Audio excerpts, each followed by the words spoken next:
இஸ்ரேலிலே மொத்தம் 5 சிவப்பு கன்றுகளை அவர்கள் பராமரித்து வருவது இந்த உலகம் அறிந்த ஒரு உண்மை. இந்த 5 சிவப்பு கிடாரிகளில ஒரு கிடாரியை இந்த வருடத்துல ஜூலை மாதம் பலியிடுவதை நாம் இந்த உலகமும் பார்த்தது. நம்முடைய ஒன் காட் சேனலில அந்த பலியிடும் காட்சிகளை நாம் பதிவிட்டு, இதோ வருகையின் அடையாளத்தின் தீர்க்க தரிசன நிறைவேறுதலும் இதோ நடந்து கொண்டு வருகிறது என்று சொல்லி உங்களுக்கு நாங்கள் முன்னெச்சரிக்கையை அறிவித்திருந்தோம். ஆனால் அந்த பலியிலே மிகப்பெரிய ஒரு தவறு நடந்து விட்டதை அங்கிருந்த ரபாய்கள் சொன்னது அங்கிருந்த பல ஆயிரம் இஸ்ரவேலர்களை பயத்தில் ஆழ்த்தியுள்ளது.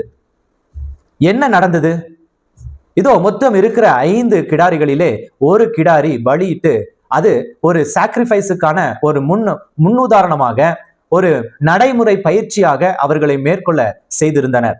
அந்த காரியத்தில அங்கிருந்த ரபாய்கள் அந்த கிடாரியில 2 கருப்பு முடிகள் அந்த கிடாரியின் சரீரத்திலே இருப்பதை பார்த்து அந்த கிடாரி அழுக்கும் பரிசுத்தம் அற்றதாக அறிவித்தார்கள்.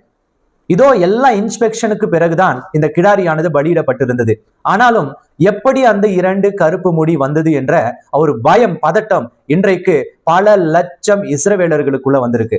ஒருவேளை நீங்கள் கேட்கலாம், அது என்ன ஒரு 2 கருப்பு முடி என்னவாக போகிறது என்று சொல்லி.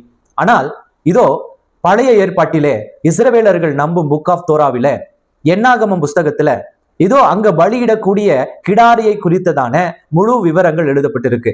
என்னாகமம் 19ஆம் அதிகாரத்துல சொல்லுது, கர்த்தர் கற்பித்த நியாய பிரமாணமாவது பழுதற்றதும் ஊனமில்லாததும் நுகத்தடிக்கு உட்படாததுமாகிய சிவப்பான ஒரு கிடாரியை உன்னிடத்தில் கொண்டு வரும்படி இஸ்ரவேல் புத்திரருக்கு சொல்லுங்கள் என்று சொல்லி அதனுடைய அதிகாரத்தில் என்ன செய்ய வேண்டும், எப்படிப்பட்ட கிடாரியா இருக்க வேண்டும், அதை எப்படி பலியிட வேண்டும் என்ற எல்லா ஞானத்தையும் தேவன் அவர்களுக்கு மோசே மூலமாய் கட்டளையிட்டிருக்கிறார்.